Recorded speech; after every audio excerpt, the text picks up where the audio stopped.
하나님의 아들이신 예수님이 이 땅에 오셔서 이 복음을 전하는 기간은 의외로 짧습니다. 약 3년 정도밖에 되지 않습니다. 또 복음을 전한 지역도 크게 두 지역입니다. 이스라엘 북쪽 갈릴리 중심의 지역과 또 예루살렘 지역 그곳밖에입니다. 사실 예수님은 이 이스라엘 땅 전체도 여기저기 다 다니지 않았습니다. 예수님이 북쪽 갈릴리 지역의 복음을 전할 때는 복 위로의 말씀, 이런 그 갈릴리 사람들에게 정말 그 위로가 되는 그런 말씀들, 치료, 이런 내용들이 많고, 남쪽 예루살렘 수도에 예수님이 왔을 때는 엄중한 심판의 메시지, 복음들을 선포하는 것이 특징입니다.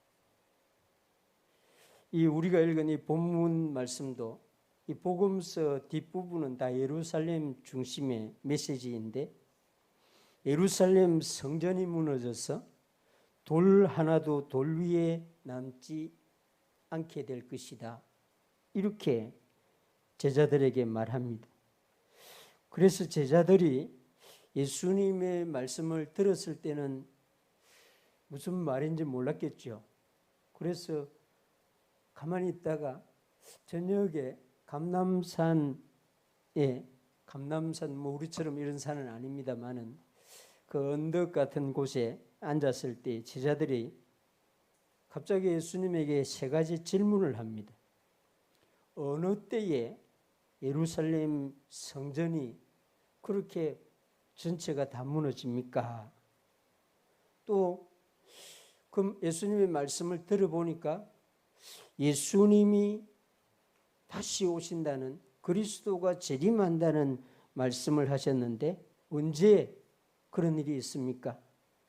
그리고 또 그 마지막 세상이 지금 끝을 향해서 간다는 말씀을 하시는데 세상 끝에는 무슨 징조가 있겠습니까? 그날 제자들이 얼마나 마음이 급했던지 이 세 가지 큰 주제를 한꺼번에 다 물어봅니다. 그래서 예수님께서 제자들의 질문에 대해서 이 24장 전체에서 이 마지막 때에 일어날 일을 제자들에게 말씀하면서 준비하고 대비하라고 알려줍니다. 25절에 보면 보라, 내가 너희에게 미리 말하였노라. 아마 예수님이 제자들이 그 질문을 하지 아니해도 그날 이 말씀을 들려주셨을 것입니다. 미리 앞으로 일어날 일을 준비하도록. 42절에 보면 그러므로 깨어 있으라. 44절에는 이러므로 너희도 준비하고 있으라, 이렇게 말합니다. 우리는 우리 개인의 마지막 시간을 준비하면서 살아가야 하죠. 뭐 은퇴 후에 어떻게 살 것인가, 그것도 중요하지만은 이 땅을 떠날 때에 어떻게 할 것인가를 생각하면서 준비하는 것은 정말 필요합니다. 마지막 순간이, 우리가 이 땅에 마지막 떠나는 순간에 정말 그 믿음, 신앙 고백을 분명하게 할 수 있는 그런 준비를 우리 미리 해야 되는 것입니다. 예수님은 제자들에게 아마 예수님이 이제 떠나시고 난 뒤부터 일어날 일을 알려주시면서 미리 너희도 준비하고 있으라, 이렇게 알려주고 있습니다. 그리스도인들은 이 시간부터 지금까지 앞으로도 예수님이 이 마지막 때에 다시 오시는 그날까지 준비해야 될 일들을, 이 일들을 보면서 미리 깨어서 준비해야 하는 것입니다. 예수님이 알려주고 있는 몇 가지 말씀을 이 시간에 함께 살펴보기를 원합니다.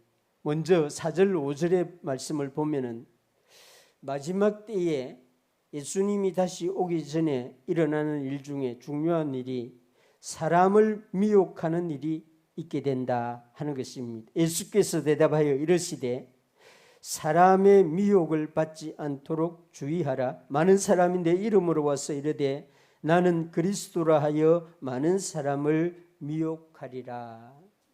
이 구약 성경을 잘 읽어보면은 참 선지자보다 거짓 선지자가 훨씬 많다는 것을 볼 수가 있습니다. 하나님의 말씀을 받지 않고 하나님의 말씀이라고 선포한 사람들이 구약 성경에는 숫자적으로 훨씬 많습니다.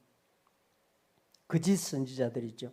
오늘 우리 시대에도 똑같습니다. 하나님의 말씀을 하나님의 말씀대로 전하지 아니하고 자기 목적대로 자기 뜻대로 전하는 사람은 다 거짓 선생님들입니다. 진짜와 가짜를 구별하는 일이 쉬운 일이 아닙니다. 보통 사람들이 산에 가서 이 독버섯, 식용버섯을 구별해낸다는 것은 실제로 어렵습니다. 예수님은 마지막 때에 나는 그리스도라 하여 많은 사람을 미혹하리라. 아예 자신을 그리스도라고 말하는 사람까지 나타난다고 말합니다. 우리는 사람들이 어떻게 이단에 빠지나 이렇게 생각하는데 사실은 그 이단에 빠진 사람들이 거의 교회 다니는 사람들이라는 것입니다. 참 이해하기 어렵죠. 이 미혹이라고 하는 것은 정말 빠지지 않을 사람들 같은데 빠져들어가는 것입니다. 그래서 예수님이 너희가 사람의 미혹에 빠지지 않도록 주의하라. 우리 창원시민교회 성도님들, 여러분들의 가족들, 여러분들의 자녀들은 이 사람의 미혹에 빠져서 영적으로 잘못된 길로 걸어가는 불행한 일이 없기를 주님의 이름으로 축원합니다. 두 번째는 6절에서 8절을 보면은 재난이 일어난다 하고 말합니다. 난리와 난리 소문을 듣겠으나 너희는 삼가 두려워하지 말라. 이런 일이 있어야 하되 아직 끝은 아니니라. 민족이 민족을 나라가 나라를 대적하여 일어나겠고 곳곳에 기근과 지진이 있으리니 이 모든 것은 재난의 시작이니라. 마지막 때에는 여러 가지 재난이 일어난다는 것을 예수님이 알려주고 있습니다.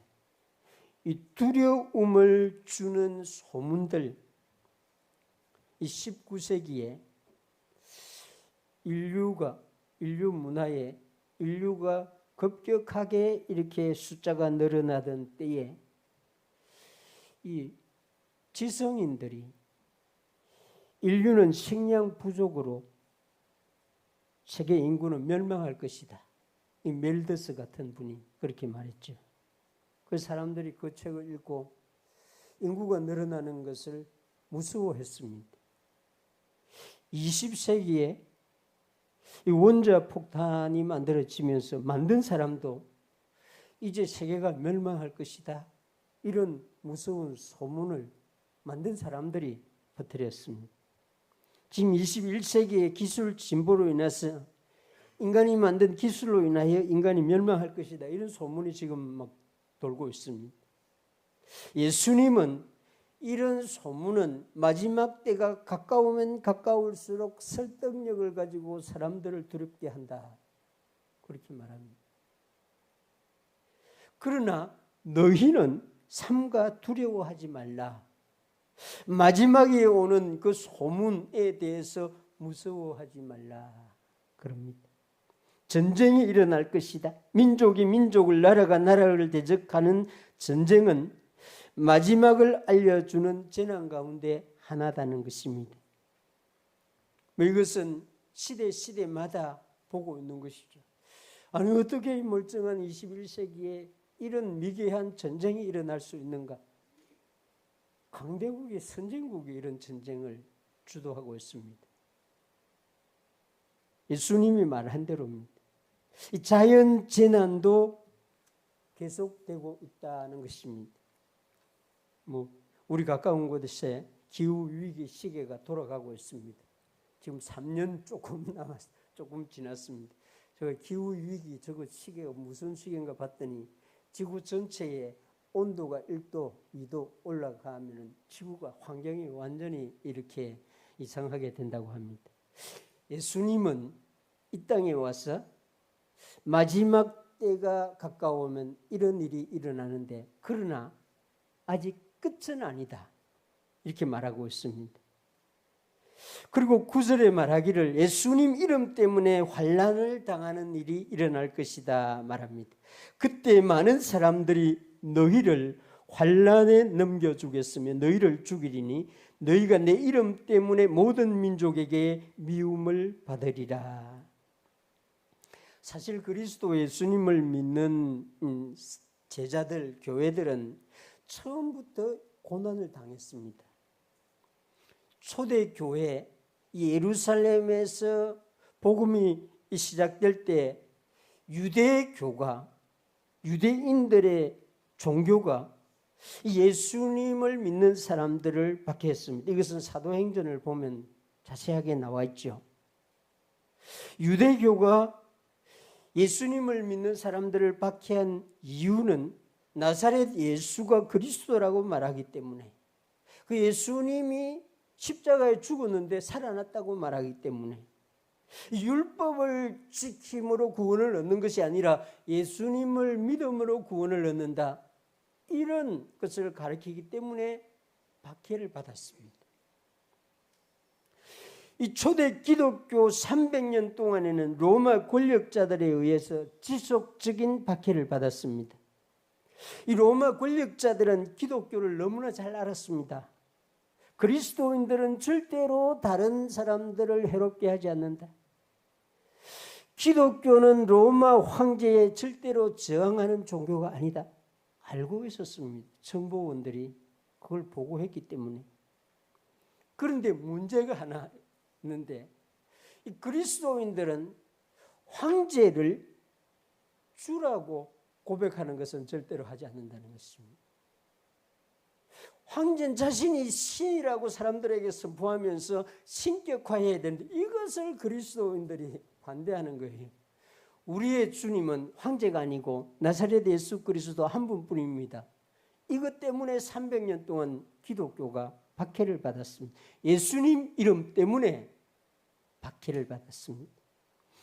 그보다 더 안 좋은 일은 중세 1000년 동안, 500년에서 약 1500년, 1000년 동안 그리스도 예수님을 바르게 믿으려고 했던 사람들, 이 성경대로, 오늘 우리가 읽은 이 성경대로 믿으려고 했던 사람들은 놀랍게도 교회로부터 순교를 당했습니다. 그리스도 예수님의 이름을 가진 교회가 이 구약 신약 성경대로 믿으려고 하는 사람들을 다 숙청을 시켰습니다. 예수님 이름 때문에 미움을 받는 이 일은 예수님이 오는 그 시간까지 줄어들지 않고 계속된다고 말하고 있습니다. 참으로 이게 너무 엄중한 말이죠. 우리는 지금 그런 실감이 안 납니다만은 실제로 이 선교단체에서 해마다 이 세계 나라마다 박해를 하는 나라 순위를 매기고 있습니다. 제가 알기로는 거의 해마다 1위에 북한입니다. 2, 3, 4위에 중국입니다. 박해받는 나라가 의외로 많습니다. 예수 그리스도 그 이름 때문에 박해받는 일이 마지막 때까지 계속된다는 것입니다. 북한의 권력자들이 그리스도인들이 나쁜 일을 하지 않는 사람이라는 모를까요? 중국의 권력자들이 교회가 혁명을 일으키지 않는다는 건 모를까요? 압니다. 그런데도 불구하고 예수님의 이름을 믿는다는 것 때문에, 예수가 하나님이라는 사실을 고백한다는 그것 때문에 박해를 하는 것입니다. 이 일이 예수님이 말하기를 마지막 때까지 내 이름 때문에 모든 민족에게 미움을 받을 것이다. 그렇습니다. 예수 믿는 사람이 회사에서 더 정직하게 더 열심히 아침에 일찍 가서 일하면 일할수록 더 시기를 받습니다. 질투를 받습니다. 막 우리가 법규를 아주 그냥 완벽하게 지키려고 힘을 쓰면 쓸수록 이 나라의 권력자들이 교회를 더 싫어합니다. 왜요? 자기하고 우리하고 다르다는 것 때문에 그렇습니다. 예수님의 이름 때문에 환난을 당할 것이다. 예수님이 참 우리에게는 무거운 말씀이지만은 예수님은 제자들에게 이걸 알려주었습니다. 뿐만 아니라 마지막 때에는 많은 사람이 실족하게 된다고 알려줍니다. 9절에서 12절의 말씀 보면 그때에 많은 사람이 실족하게 되어 서로 잡아주고 서로 미워하겠으며 거짓 선지자가 많이 일어나 많은 사람을 미혹하겠으며 불법이 성함으로 많은 사람의 사랑이 식어지리라. 신앙의 길에서 넘어지는 사람들이 많이 생겨난다. 제가 최근에 들어서 코로나 이후부터 이 문제를 정말 심각하게 이렇게 생각하고 살펴보고 있는 중입니다. 제가 최근에 가장 자주 묵상하는 생각하는 주제가 왜 예수 잘 믿던 사람들이 교회를 떠날까? 예수 안 믿는 사람처럼 살까? 한평생을 주님을 위하여 살던 사람이 왜 예수님께 등을 돌릴까? 이게 제가 최근에 아주 몇 년 전부터 생각하고 있는 주제입니다. 근데 예수님이 마지막 때에 이런 일이 일어난다고 말하고 있습니다. 이 말을 보면은 예수님이 말씀한 대로 되는구나.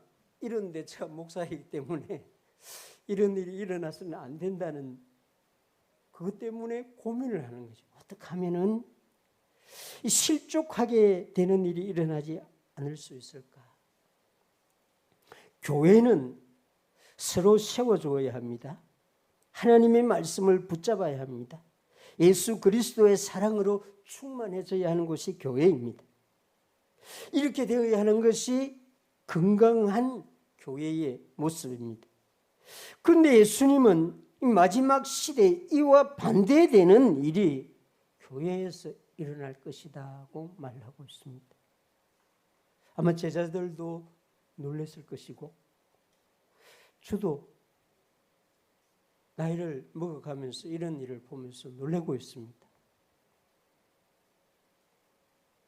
참 감사하게도 너무 오랫동안 교회를 떠나고 있던 분과 지난주에 연결돼가지고 그분이 미국에서 카톡에 자기 그걸 올려가지고 연결돼가지고 통화를 했습니다.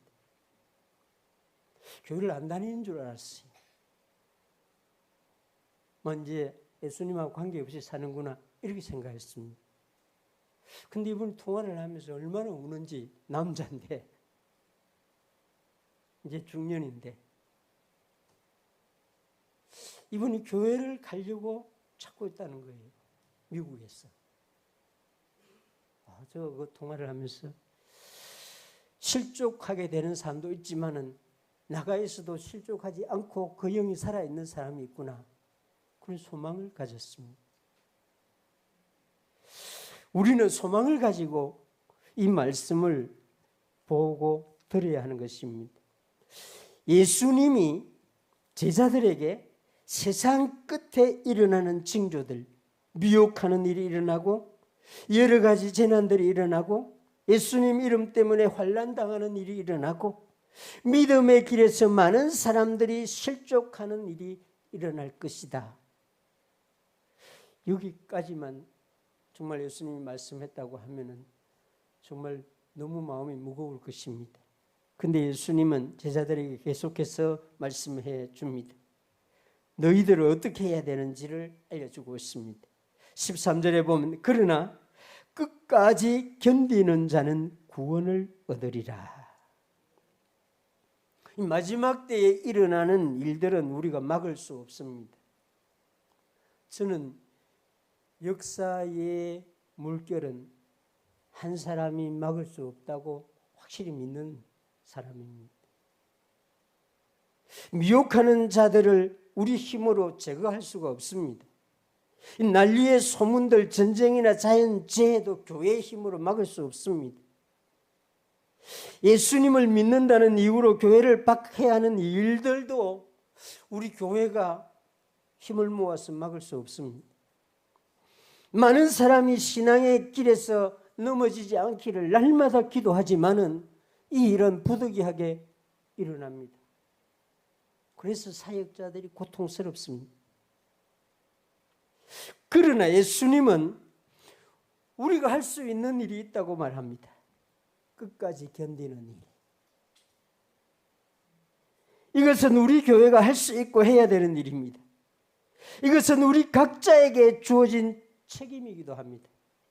감사할 일은 우리가 마지막 때에 우리에게 다가오는 수많은 환난을 견딜 수 있도록 억지로 마지 못하여 견디지 아니하도록 우리에게 소망을 주셨습니다. 주 예수 그리스도의 약속을 우리에게 주셨습니다. 그래서 우리는 주님이 주신 소망, 약속을 가지고 견딜 수가 있습니다. 믿음을 선물로 주셔서 그 믿음을 가지고 견딜 수가 있습니다. 우리에게 주신 성령님을 따라서 끝까지 견딜 수가 있습니다. 주님이 우리에게 주신 것으로 우리는 매일매일 소망 중에 믿음으로 성령님을 따라가면서 견딜 수가 있는 것입니다. 그 견딤 인내에서 열매가 맺힙니다. 그 견디는 가운데서 든든함, 견고함, 아름다움이 다 생겨나는 것입니다. 그래서 예수님이 끝까지 견디는 자가 구원을 얻으리라. 또 예수님이 더 소망이 되는 말씀을 우리에게 주는데 14절입니다. 이 천국 복음이 모든 민족에게 증언되기 위하여 온 세상에 전파되리니 그제야 끝이 오리라. 할렐루야. 사실 몇 년, 몇 월, 며칠 날 예수님이 오는지는 아무도 모릅니다. 그러나 분명한 것은, 가장 확실하고 분명한 것은 천국 복음이 모든 민족에게 증언되기 위하여 온 세상에 전파되리니 그제야 끝이 오리라. 끝의 시간을 예수님께서 너무나 명료하게 알려주고 있습니다. 우리는 우리에게 주어진 신앙을 지키면서 끝까지 견딥니다. 그러나 이건 소극적인 것이죠. 적극적으로 천국 복음을 모든 민족에게 증언하는 일을 하는 것입니다. 우리 교회가 지금 이 일을 하고 있는 것이죠. 모든 민족에게 천국 복음을 증언하는 일에 하나님이 우리도 동참하게 해주셨습니다. 온 세상에 전파되리니 그제야 끝이 오리라. 이 선교입니다. 단순히 천국 복음만 전파되는 것이 아닙니다. 하나님이 선택한 모든 사람들이 천국 복음을 듣고 예수님을 영접하고 교회로 돌아오는 일입니다.